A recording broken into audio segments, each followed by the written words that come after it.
ईरानी सरकार ने भारतीय पर्यटकों के लिए वीजा मुक्त नीति की घोषणा की है, जिसके तहत अब भारतीय हर 6 महीने में एक बार बिना वीजा के अधिकतम 15 दिनों तक ईरान में रह सकेंगे। ईरान की इस नीति में भारत समेत रूस, संयुक्त अरब अमीरात, सऊदी अरब और इंडोनेशिया जैसे देश भी शामिल हैं। यह पहला मुस्लिम राष्ट्र है जिसने भारत के साथ पर्यटन को बढ़ावा देने के लिए कूटनीति के लिहाज से वीजा मुक्त नीति की पहल की है। यह फैसला अरब जगत में बढ़ते गठजोड़ एवं गतिरोध के बीच गहरे होते भारत ईरान संबंधों को दर्शाता है।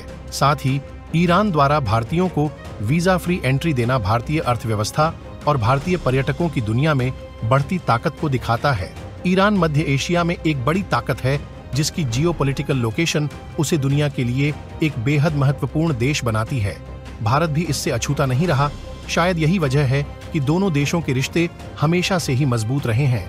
कुछ समय पहले भारतीय विदेश मंत्री एस जयशंकर ईरान में थे, जहां उन्होंने रणनीतिक रूप से महत्वपूर्ण चाबहार पोर्ट को लेकर भविष्य की रणनीति पर चर्चा की। यह बंदरगाह चीन द्वारा पाकिस्तान में बनाए गए ग्वादर बंदरगाह को काउंटर करने के लिए भारत ने ईरान के साथ मिलकर बनाया है, जो आने वाले समय में भारत को मध्य एशिया और यूरोप से जोड़ने का काम करेगा। भू राजनीतिक अस्थिरता वाले ईरान को पहले पर्यटन के लिहाज से बहुत अनुकूल यात्रा स्थलों की तरह नहीं देखा जाता था। यही वजह है कि ईरान की टूरिज्म इंडस्ट्री को काफी नुकसान उठाना होता था। इसके बाद कोविड महामारी के आने से ईरान की टूरिज्म इंडस्ट्री एकदम लाचार सी हो गई थी। यही कारण है कि ईरान ने वीजा फ्री एंट्री की नीति की शुरुआत की, जिससे वह विश्व में उसके खिलाफ बनाई गई नकारात्मक धारणाओं और अफवाहों के साथ साथ ईरानोफोबिया को दूर करने की कोशिश कर रहा है। भारत इसमें एक बड़ा किरदार निभा सकता है। ईरानी सरकार के डेटा के मुताबिक साल 2023 के पहले 6 महीनों में भारत से ईरान जाने वाले पर्यटकों की संख्या में लगभग 25% की वृद्धि हुई थी, जो साल 2022 की तुलना में 31,000 ज्यादा थी।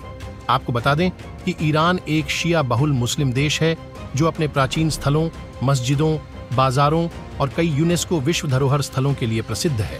भारत में भी बड़ी तादाद में शिया मुसलमान रहते हैं, जो ईरान में क्यूम, मशाहद और हमीदान जैसे पवित्र शिया स्थलों की यात्रा करते हैं।